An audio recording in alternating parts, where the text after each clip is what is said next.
Well, hello everybody. Happy November. It is the 21st of November, in fact, a Friday, and glad that you could be here for our Canvas presentation, College Autism Network Virtual Association of Scholars. For those of you who have maybe not joined us before, welcome. This is our monthly opportunity for sharing insights across the research in the world of autism in higher education. I'm Brett Nachman with the College Autism Network. We know many of you have joined us though before, so welcome back. We are wrapping up our year of programming with today's presentation, but we'll have a full slate of exciting work to share with all of you starting in January. At this point, we want to remind you, if you're not already on our College Autism Network uh, Virtual Association of Scholars Canvas listserv, please do so, so that way you're apprised of our future presentations. We also have various members of our community sharing information about research studies and new articles. A bunch of folks are dissertators and wanting to share recruitment information about their respective studies. So we encourage you to explore those and spread the word accordingly. Uh, we also want to highlight that we just came back a few weeks ago from our College Autism Summit in Pittsburgh, Pennsylvania, where we had record attendance and a lot of highlights. I'll turn it over to our executive director, Lee, to maybe share a few reflections or thoughts of our summit.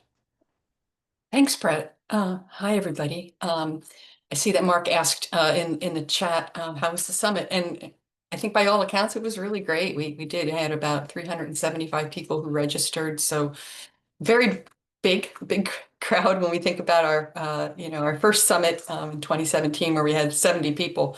The growth has been really terrific, and several of you on the screen were there. And if you're one of the people who sent in one of those evaluations, thank you. That's really helpful for us. And we are, yeah, so many highlights, great speakers, incredible breakout sessions, so many valuable hallway conversations and conversations over lunch. I see that Ken Gabo is here, and he was one of the recipients of our annual awards, our Researcher of the Year award. So we were thrilled to have Ken at the summit and be able to honor his career of excellent work. Um, we will be holding another one. We've already started working on that, and we will be in Baltimore in November 8th to 11th. So mark your calendars now. I hope that you can make it. So we look forward to that. And the other thing that I want to mention is that we are actually doing a kind of a virtual version of the summit this spring, tentatively called Summit Spotlights. We have a group working on that where they're going to be doing asking some of our presenters from the summit to do some virtual work, virtual presentations with a lot of opportunity for networking and conversation. So we will, of course, keep you all posted about that through the listserv. But it will be free to summit attendees. We haven't quite figured out the pricing yet, but if you're a CAN member, it's likely to be free or very inexpensive. And it'll happen over several weeks, like a couple of hours each, one afternoon a week for, I don't know, 5 weeks. So I think it's a schedule that will make sense in light of your very busy lives. So thanks, Brett. Thank you, Lee. I'll keep you on for 1 second. We have a chat message from Maria who asks, are there opportunities to volunteer or help with the summit? Oh, goodness, yes. Send me an email. I'm actually recruiting volunteers right now, and I will add you to our list and send you a little survey and ask you about yourself and see if we can find the right spot for you to contribute. We love bringing new volunteers in every year. Wonderful. I will do that. Yeah, definitely pass along your interest if you want to participate in that programming. I'll turn it over to all of you for a few minutes. Are there any updates, celebrations, resources, pieces of information that you'd like to share with our community, feel free to put some info in the chat, or if you want to turn your mic on to share some stuff, share some information with the community. Now's a good time.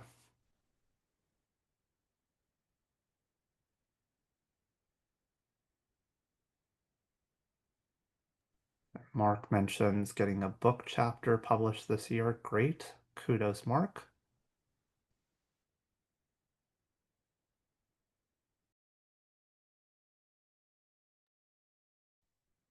Anyone else interested in sharing updates or research or resources with folks?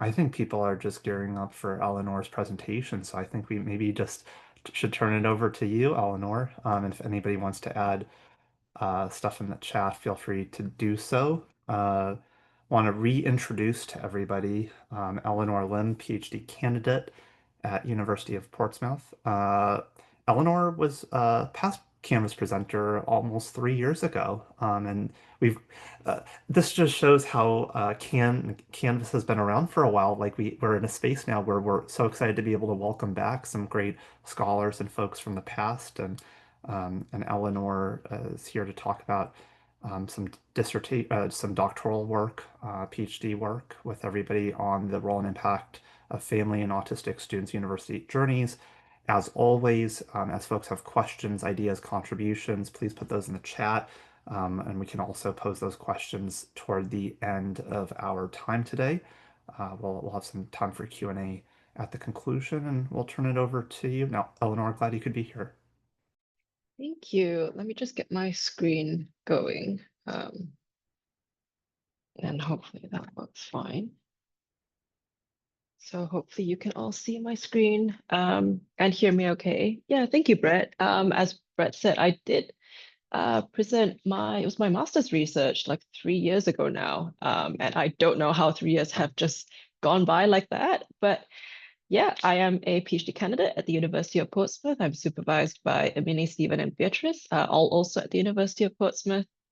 And my presentation today, it's titled after my thesis, The Role and Impact of Family on Autistic Students' University Journeys. And I've recently submitted last week, actually, my PhD thesis. And yeah, so I should say, actually, I haven't published anything. I haven't done my Viva, but today I am excited to be sharing with all of you some of the things that I have learned over the last few years. And yeah, hopefully some of this makes sense to you. I'm just going to get into it. So let me know if things are not moving the way they should be, but I think it's okay. I'm going to start with a little bit of research background. So I don't think I need to tell you all that there's been a lot of research on autistic students' higher education experiences, especially over the past decade. We've seen an increase in that, and that's great. It means that there's lots of different angles that we could take to approach how we add to the field. So I'll start by talking about some theoretical reasons as to why family might be important just in this context. Oh, that's not moving. Okay, so if we look at social support theories, kind of the function of social support is to improve the well-being of the person receiving social support. And so what that means is we do often see that the people who get support tend to have higher well-being. And this is relevant because we know that autistic students do tend to have pretty high rates of mental health difficulties, especially in comparison to non-autistic students. And there is quite a lot of research documenting support needs specific to autistic students, as well as varying degrees to which their needs are being met. And in terms of social support, there's research showing that family is a pretty good source of social support. And that's not just for autistic students, it's not just for non-autistic students, it's for people kind of in general. But we haven't really looked too much in depth into that within the higher education context, and certainly not as much for autistic students. And related to that is the concept of interdependence. So scholars have discussed how higher education is often a time of greater independence. That's for both autistic and non-autistic students. But that being said, for most students, going off to university or college doesn't typically mean that they embark on this solo adventure and don't have any contact with anybody else around them. And so we can look at this as a stage of continued interdependence. And this holds true for people just in general throughout the different stages of life. For the most part, humans are not typically solo beings, at least to varying extents. But of course, there are a bunch of different sources of social support. It's not just that we get social support from our family members. And there are other people with whom students have differing levels of interdependence. I mean, if you think about yourselves as well, just whatever stage of life you're in, we probably have some kind of interdependence between our families, our friends, our communities, and so on. But my thesis has focused on family because of the participatory approach that was adopted. And so if you're not familiar with participatory research, essentially it's a way for us to incorporate the community that is being discussed in the research, and that just it's important to make sure the work is relevant and desired, I guess, by the people that it concerns primarily. So I want to clarify that we didn't do full CBPR, community-based participatory research in this thesis, but it's a participatory approach. And what that looked like for this research is that I started with a steering group. And so I met with 5 autistic university students and graduates, as well as some family members of autistic university students. And one of the steering group members had this dual role of being both a graduate themselves, as well as a family member of an autistic student. And then the last 2 members of the steering group were specialist autism mentors. And in the UK context, that just means that they are mentors that are specifically trained and specialized in supporting autistic students. And so with this steering group, we talked about a few different research topics, some that I suggested, some that they suggested.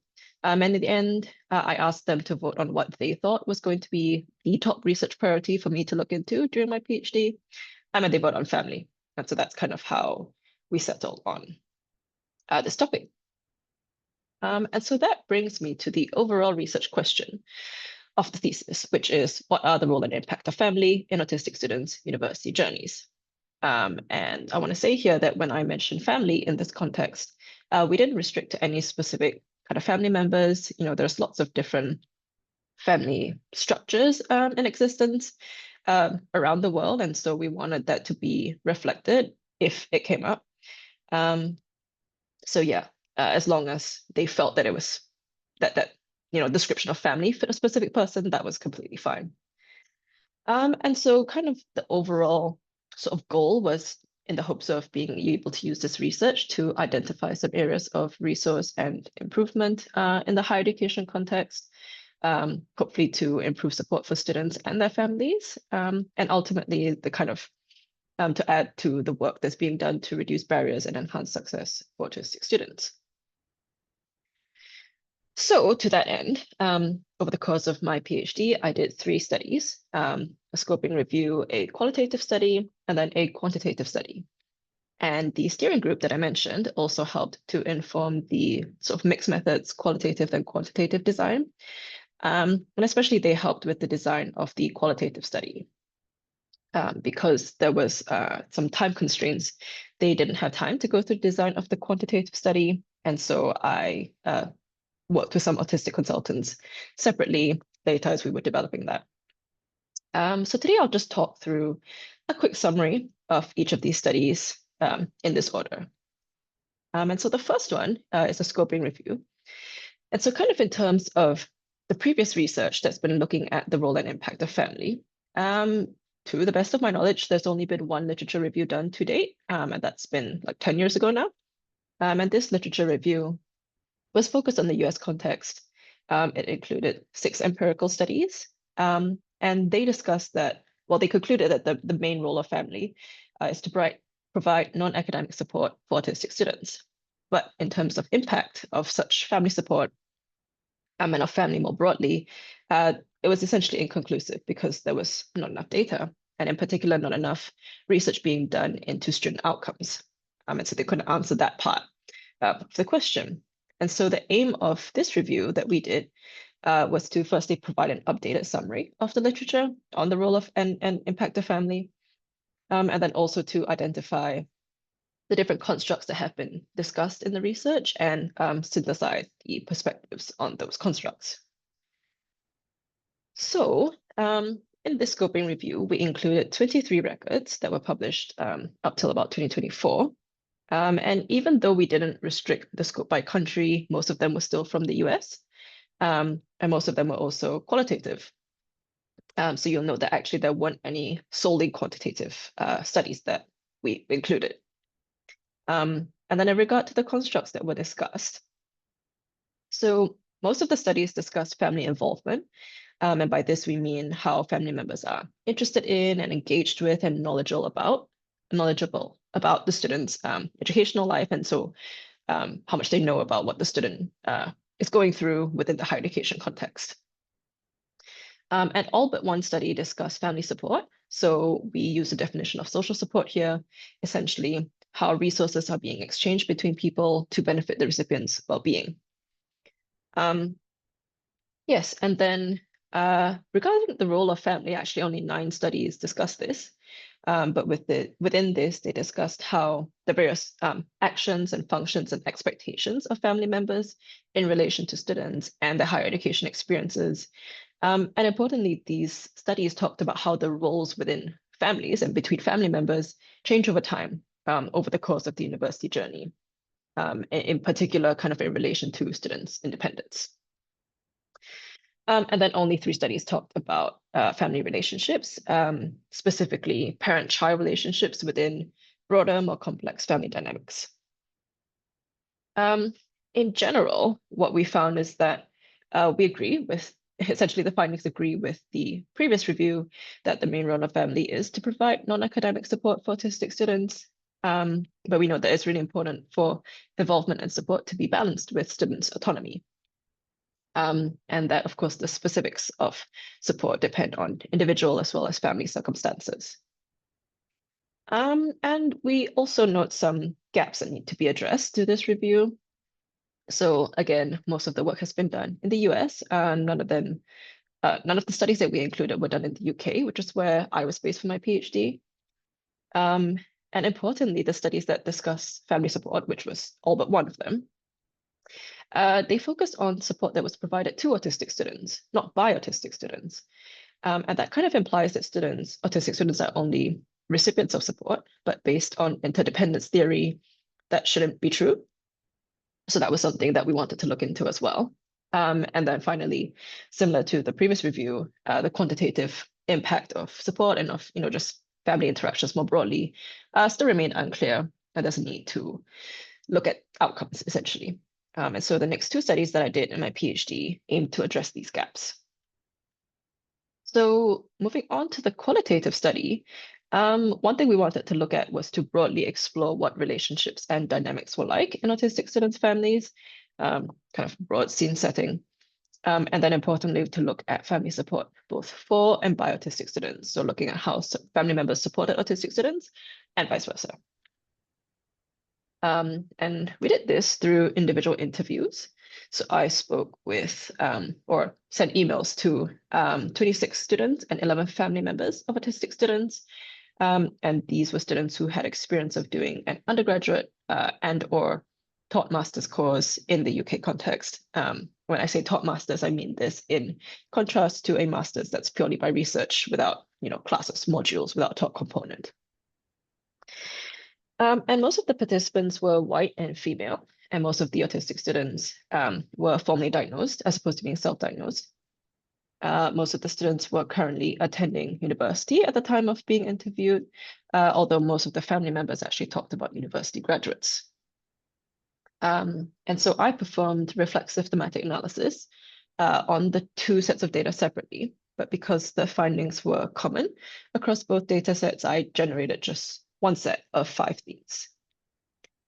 Um, and so this is a pretty busy concept map that links a bunch of different ideas and patterns in the data.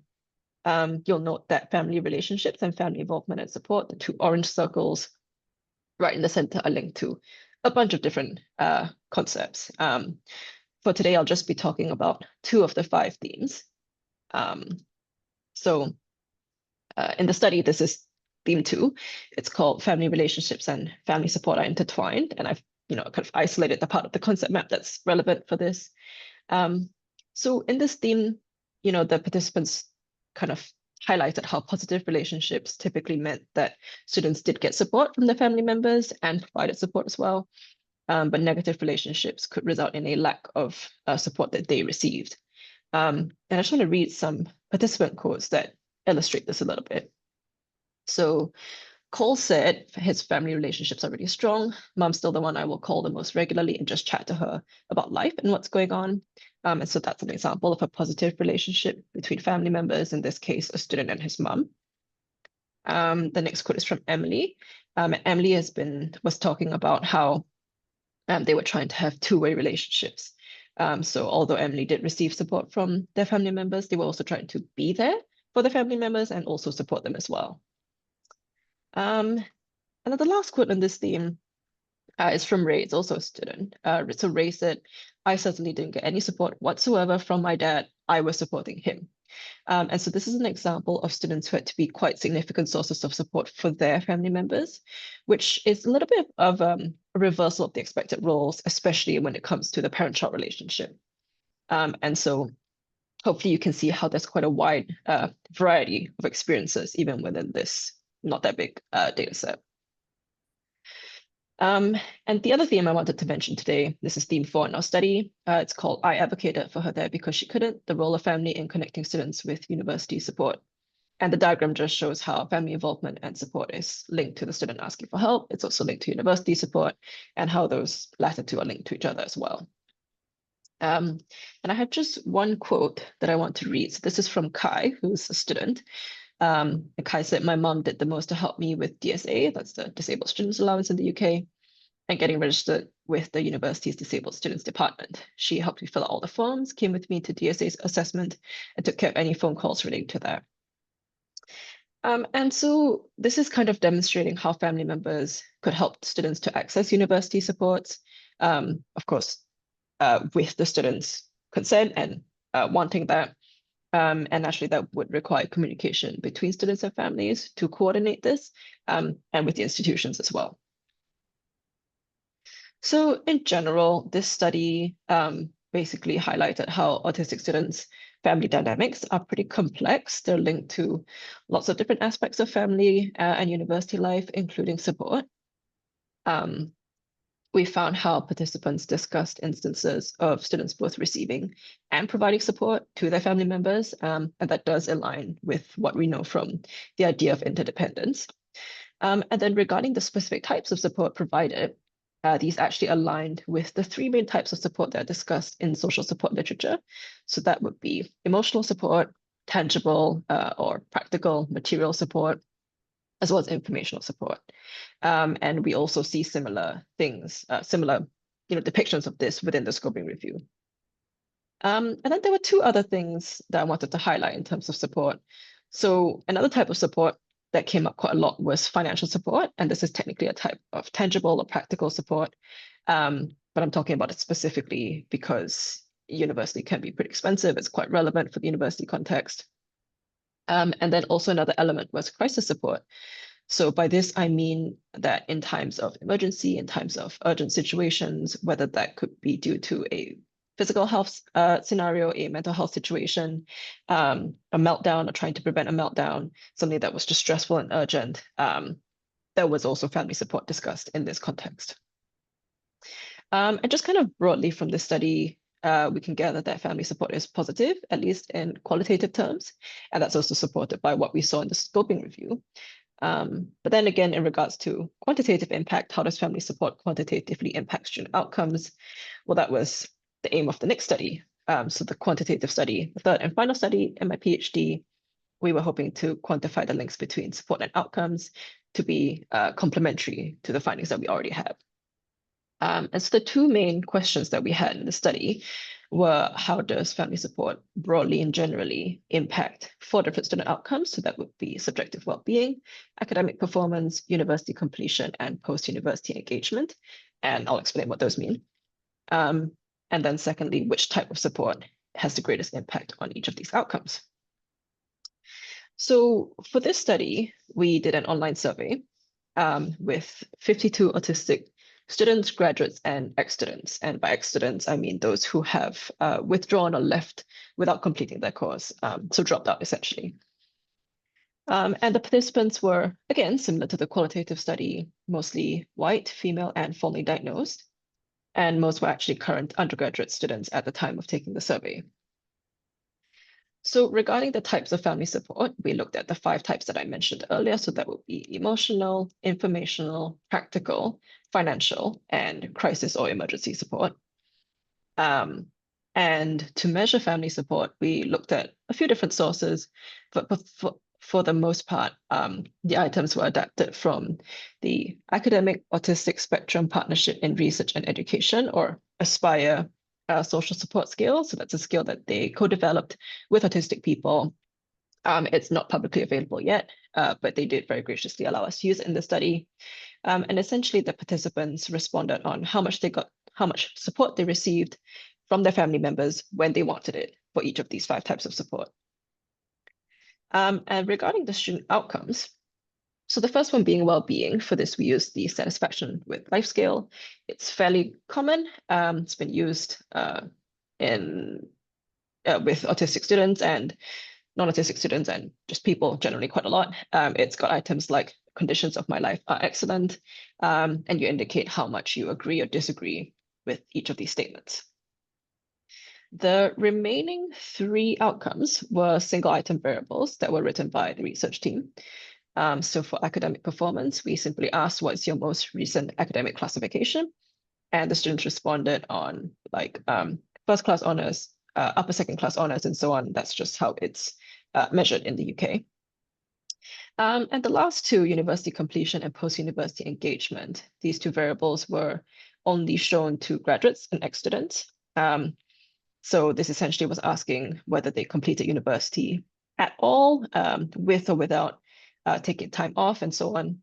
And then for post-university engagement, we asked what their current occupation was. So they could respond about whether they were studying, working part-time, both, neither, a combination of all of these. And the plan had been to perform regression analysis using family support as the predictor variables against the aforementioned 4 outcomes. Unfortunately, we were derailed a little bit by the participant numbers. So as I mentioned, the last 2 outcomes, university completion and post-university engagement, these were only displayed to graduates and ex-students. And we had planned for these to be binary outcomes. So whether they completed with versus without disruption, and whether they were engaged in work or further study or not.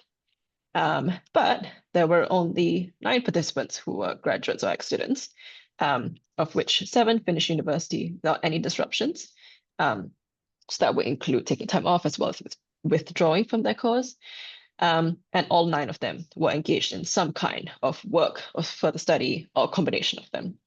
And of course, this is good and encouraging in terms of outcomes, but it did statistically mean that we didn't have the numbers that we needed for the analysis. And so we dropped these 2 variables. And what about the other 2 outcomes? The short version of it is that we didn't find that family support had any statistically significant impact on autistic students' subjective well-being or their academic performance. I will show this graph. This is a plot of participants' total support scores. So that would be the average of all 5 types of family support scores and their well-being scores. And you'll see the data is pretty scattered across the graph. There was quite a large range of support and well-being. So while there was a small but positive relationship between support and well-being, suggesting that support is beneficial for well-being, it was just not a statistically significant relationship. We'll come back to this in a little bit. But the last thing I wanted to mention from this study was that we also asked an open-ended question at the end of the survey: what was the most helpful in enabling you to get through university? And 45 of our 52 participants responded to this question. So 13 of them actually said that family was the most helpful. And in this definition, this category of family, we also counted romantic partners. 8 of them mentioned peers. So that could include descriptions of friends, neurodivergent friends, or just peers in general. But actually the majority, the most common answer was university factors. So whether that was naming specific support staff, or just being able to receive accommodations, that kind of thing. It was just university related stuff that was most commonly described as being the most helpful. And so, I mean, after all of that, we come back to the original question of what are the role and impact of family in autistic students' university journeys, and have we been able to answer that over based on all of this research? So we would say that the main role of family is to provide non-academic support in ways that support students' autonomy. And of course, it has to be the support that students want from their family members. We do think that family support is beneficial for autistic students, although most of the evidence of the support is qualitative. And so there is more research needed into the quantitative impact. However, it might be difficult to discern this impact because, as you might remember from the concept map that I presented from the qualitative study, there are many different factors that are linked to family relationships and family involvement and support. One of the themes that I mentioned also discussed how family members might work together with university to support students. And then the quantitative study, students talked about the importance of university factors as well. So altogether, that might mean that it might be a bit difficult to separate the impact of family support alone. And then also just generally the diversity and heterogeneity of students' experiences may indeed mean that there is just actually no statistically significant link.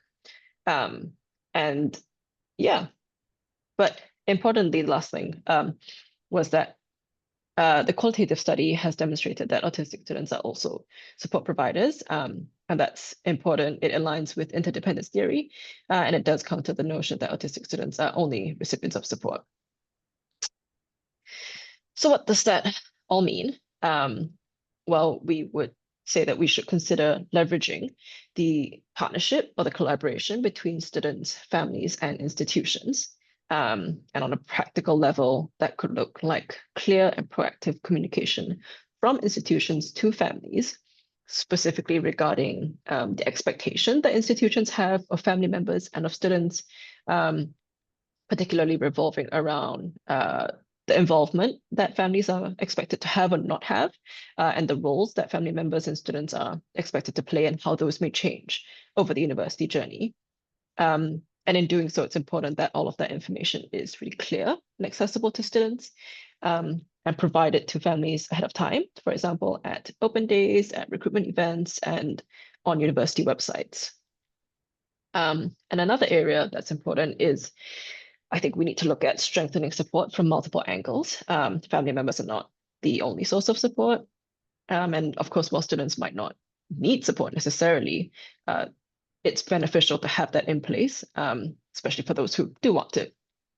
And in particular, we've been looking at mental health support, including mental health crisis. As I mentioned, there's quite a lot of research documenting the rates of mental health difficulties in autistic students, as well as in higher education students more broadly, especially lately post-pandemic. And we also saw pretty high mental health, high rates of mental health conditions present in the participants in the 2 empirical studies that we did during my thesis. And then another angle of that is financial aid. It's probably no surprise that well, it's probably not news to you that higher education funding is being cut in many places around the world. Higher education is becoming less financially accessible for a lot of students. So yeah, that's just another area to look at. And then in terms of research, so like I said, our quantitative study appears to be the first one that has looked specifically at the link between family and student outcomes for autistic students. I think that's worth continuing to explore, especially in understudied social cultural contexts, because we know that There are social cultural norms around autism and neurodivergence more broadly that impact acceptance versus stigma. There are also norms around family, independence, interdependence, all of that, and that can affect the role and impact of family. But because a lot of the research is still being done in Western countries, and quite frankly, my own PhD research has added to that imbalance, it's important to acknowledge that. Um, I mean, this is an issue in autism research more broadly. We see this in psychology research as well. And I think that this is where participatory research in particular can be very useful, and I think it's even more important. And we are seeing, a greater push towards participant involvement in research, just kind of in general. And that is a good thing. But I think that we as a community could maybe try to do a little bit more to encourage researchers to incorporate community input. Um, I think this is really important in endeavors to highlight diverse experiences in culturally sensitive ways. So in understudied social cultural contexts, that would be additionally important. Yeah, that is kind of it for me. I do want to say a quick thank you to everybody who's helped with the research, especially my steering group, consultants, participants, people who helped with recruitment, and of course, my supervisors, some of whom I think are here today. So yeah, thank you. I'm going to stop sharing and happy to discuss any questions anyone might have. Thank you so much, Eleanor. Wonderful work. And yes, I do see your colleagues from Portsmouth are today. So nice representation. We have a bunch of questions in the chat. We'll start from the top with Mark asking if there was a particular finding that surprised you or something you didn't expect to find. Well, I don't know about, I didn't really go in with expectations. I try to keep them low. I like to avoid disappointment. I will say that I definitely hoped to find some statistical significance. I was also hoping for more participants in general.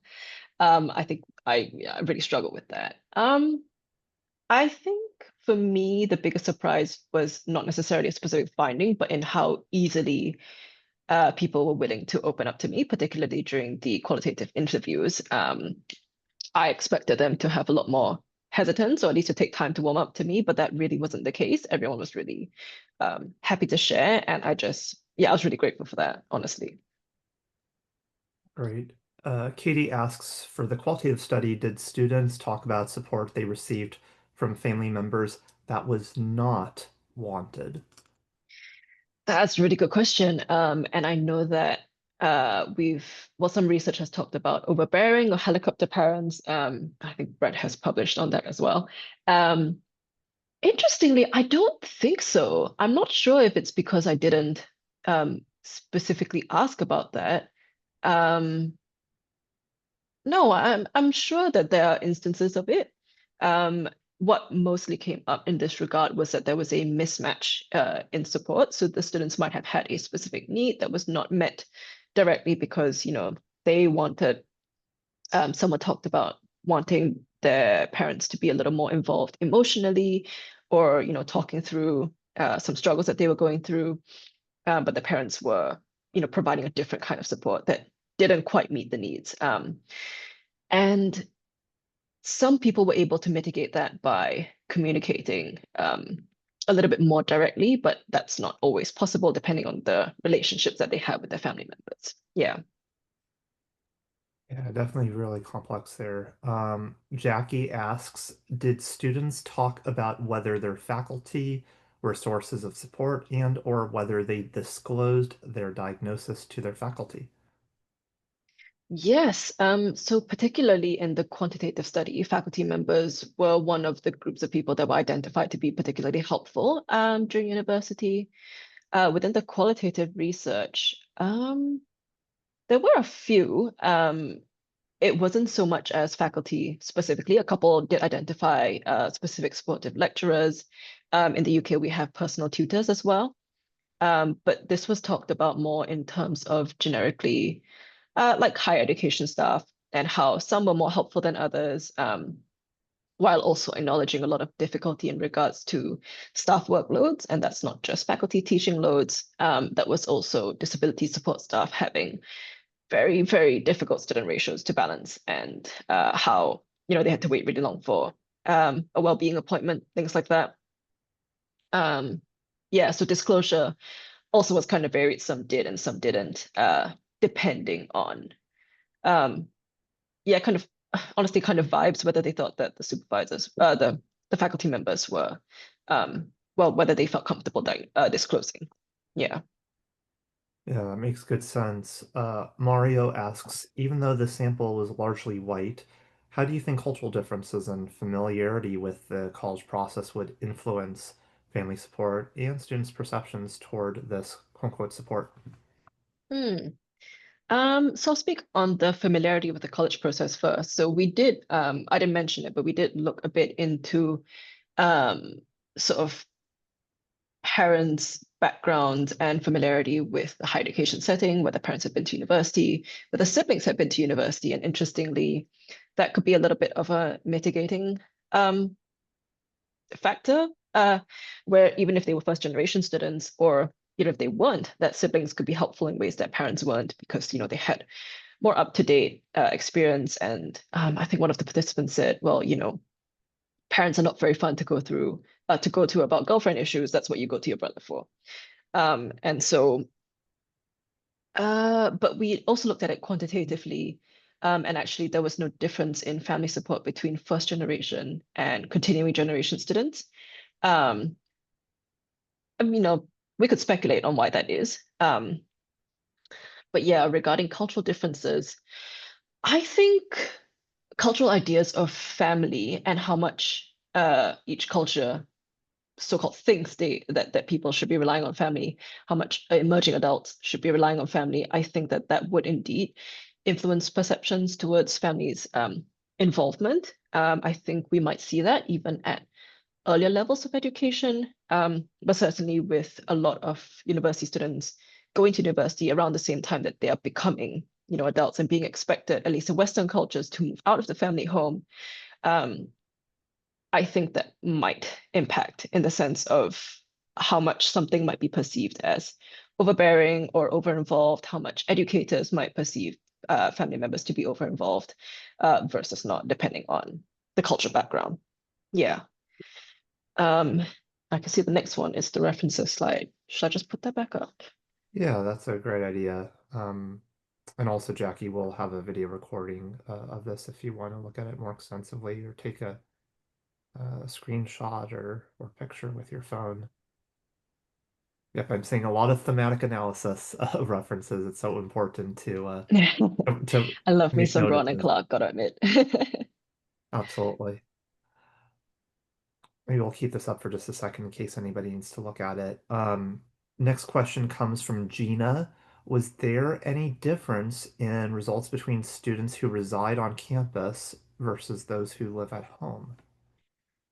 Great question, very relevant. So I didn't split the analysis by living situation. I did ask, at least just in terms of demographics, but so we didn't analyze it specifically. I will say though that um, there's an element of sort of everyday living things being a little bit easier for those who lived at home, but that is not necessarily that they lived at home, it's that they lived at home and their parents were able to take some of that load off them.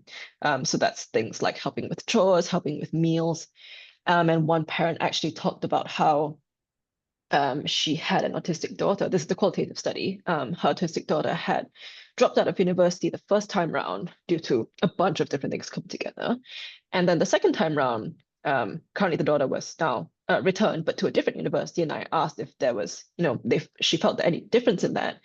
And what the parent said was basically that since the daughter was going to university much closer to home the second time round, the parents were able to take all of the, grocery shopping, laundry, all the everyday things away and allow the daughter to just focus on studying. And while that was, just one of the factors that has made a difference, it was certainly influential. Yeah. Thanks for Um, that. Flora asks, I'm assuming the neurotype of the family members is unknown? Question mark. Um, I did ask for in terms of like for as a demographic question for both studies actually. We did see particularly in the qualitative study, one of the themes um was about Actually, since I have my sharing set up, let me see if I can find it. So hopefully this is big enough. So one of the themes that was generated in the qualitative study was essentially around family members' own neurodivergence, and how that sometimes played into their understanding of students' autism and their acceptance of student autism, which in turn fed into their relationships and their family involvement and support. But not always. There were also plenty of family members who were neurotypical, and because of a good relationship or some other reason, uh, yeah, were supportive of the student being autistic and needs around that. Thank you for sharing. Some Mm. other questions. We probably have time for the remaining ones in the chat. Mario asks, have you thought about differences in the college environment itself would impact family support? So, for instance, the type of institution, how close it is to their family, presence of disability re related clubs, or other factors. Yeah, for sure. I mean, these are all good points. Type of institution, I'm gonna guess if you're based in the US, that would you'd be referring to like community college versus a four-year institution. I'm not too sure on that. I mean, the UK has other kinds of sort of sorting systems based on how research intense they are and prestige and things like that. Um, so we didn't look into that. I did ask how what their living situation is, so whether they were on campus, whether they stayed with family. Some of them, there was a wide variety in, oh yeah, an hour and a half train away, around the corner, that kind of thing. But again, I didn't sort into any specific like subtypes or subgroups. And it's interesting that you mentioned the disability related clubs, because that was one of the other topics that I had considered, this idea of community, and part of that being like society, social groups, especially like the online autism community, that kind of thing. We didn't look into that. Some of them helped me to recruit participants, but no, we didn't. I think it would be important because as kind of demonstrated, it's not just family that's important. There's lots of other different factors. For some people, it may just be that the peers and the school environment, the university environment is much more important than the family environment, especially if they don't live near their family during university years. Um, yeah, definitely a possibility, but because I didn't focus on that, I don't really have a specific answer, unfortunately. Lots of good questions today. We have two more. First is from Maria. How do you Mm. suggest to involve parents in academic affairs when there are confidential issues to take into account?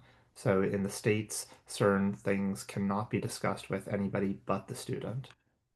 Yeah, definitely. This I think it's FERPA, that's the US governing law, right? Yeah. I mean, most countries have some kind of version of that. Certainly, privacy issues were mentioned by the students and the participants of the qualitative study, and that's a documented thing within our scoping review as well. Um, yeah, I mean, there's for most institutions, I believe that there is a way for people to sign waivers that release information to family members.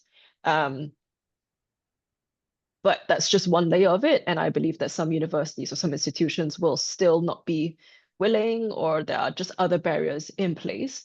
Um, and so that's part of what I mean by leveraging the partnership, that if other scholars have also encouraged, if institutions can see family members as partners and not um, just as intruding, overbearing parents, that we might be able to, while respecting the laws and policies that the institutions and governments have, find some way to build and figure out communication where possible. Of course, there's some things that are just not going to be able to be communicated, and you know we have to live with these constraints. But where possible, I think that we could maybe try to leverage that a little bit more. There is some research where institutions are better able, or rather are trying to partner actively with parents, and those seem to be quite successful. I think those are US based. I'm not very sure about anything in the UK. And in particular, some college specific autism support programs, I think, also incorporate parent partnership to different degrees. Yeah. Very, very true. Katie asks a clarifying question. I actually have this too. I'm sorry Mm. if I missed this, but did you interview sets of families or students, or were the participants' families and students unrelated? You didn't miss it. I didn't say it. So we recruited independently. There was a mother-daughter dyad, but they were interviewed separately. It wasn't intended to be sets or dyads. So most of them were unrelated, and all the mother-daughter dyad, that transcripts were analyzed separately. I analyzed students as a group and families as a group. So yeah, Can I ask a clarifying question, Eleanor? of What was course. the intentionality behind having them independent as opposed to those pairs of parent and child? It was a decision that we kind of went back and forth on, to be honest, because I initially we were balancing, the richness of being able to have dyads, of being able to have family units of different perspectives within the same sort of family unit. Eventually, it was an ethical decision, due to complications, due to people probably might not be willing to participate, and just, yeah, some challenges around making sure that everything was going to be uh, able to be separable fully. And so I think it was just a little bit more feasible to have gone with what's the word I want? Separate groups. Yeah. Awesome. Well, you generated a lot of good conversation and reflection for us today, and clearly have been additive to the literature through these studies. And we thank you for your contributions and sharing your insights with all of us today. And we'll look forward to seeing them published, hopefully not too far from now. Fingers crossed. Fingers very crossed. I still have And to pass. how far away are you from that juncture? Oh, good question. Probably a couple months. Yeah, we're looking at the Viva in the new year. Okay. Well, we're going to send good vibes for that. Oh, thank you. I do need them. Yes, you have a whole community of people rooting for you. And thank you everybody for joining us. We'll see you back here in January. Stay tuned to the Canvas listserv for dates and information about our forthcoming presentations. And we wish you all, for those who celebrate Thanksgiving and various holidays, I hope it's a warm and fruitful holiday season. And we'll see you back here pretty soon. Take care, everybody. Thank you. Thank you for having me.